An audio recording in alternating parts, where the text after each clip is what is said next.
আছো তোমরা সবাই? সেখানে হচ্ছে আমার মামা, আমি চলে গেছিলাম হচ্ছে এক্সাম দিতে।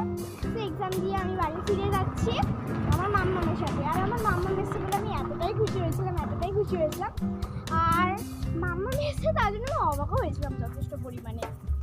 তো মাম্মাম অসুস্থ, নাহলে বুঝবে না। মাম্মাম অসুস্থ বলতে মাম্মামের অনেকবার একটা অসুখ হয়ে গেছে, তো তার জন্য আমি একটুখানি আমার বিশ্বাসই করতে পারছিলাম না মাম্মাম কারোর সাথে ছাড়া এসছে। কারণ মাম্মামের না এতটা হাঁটলে অনেক কষ্ট হয়, তার জন্য আমি ভাবতে পারি।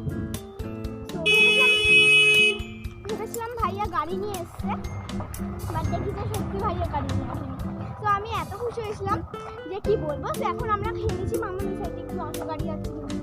তো এখন খেয়ে নিচ্ছি হচ্ছে চিপস ডোরিটোস। মামামের হাতেটা খেয়ে দেখাও মামাম সামনে করে, এই যে পার্পেলটা মামামের হাতে ডোরিটোস। আর পার্পেলটা কিন্তু অতটা ঝালই হয় না, টকটকে হয়। তো ভাইয়ের জন্য নিলে ভালো হতো।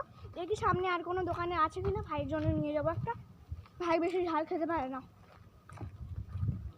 ঝালও অনেক খায় কিন্তু বেশি ঝাল খেলে তো পেট ব্যথা খাবে, একদম ছোট্ট বাচ্চা তো, তার জন্য। আর এখানে এই বাড়িগুলো না খুব ভালো দেখতে। আর জানো তো গাইস, যখন এই বাড়িগুলোর মানে থেকে আমি যাই, আমার এরকম ভালো লাগে খুব বাড়িগুলো। আর খালপাড়ের ওই সাইডে একটা রাস্তা আছে না, এত বড় বাড়ি, পুরো ফ্ল্যাট স্টাইলের একটা বাড়ি, খুব ভালো লাগে আমার ওই বাড়িটা। বাট মাম্মা ওই রাস্তাটা চেনে না, আমি অনেকবার গেছি ওই রাস্তা থেকে, বাট ভুলে গেছি রাস্তা।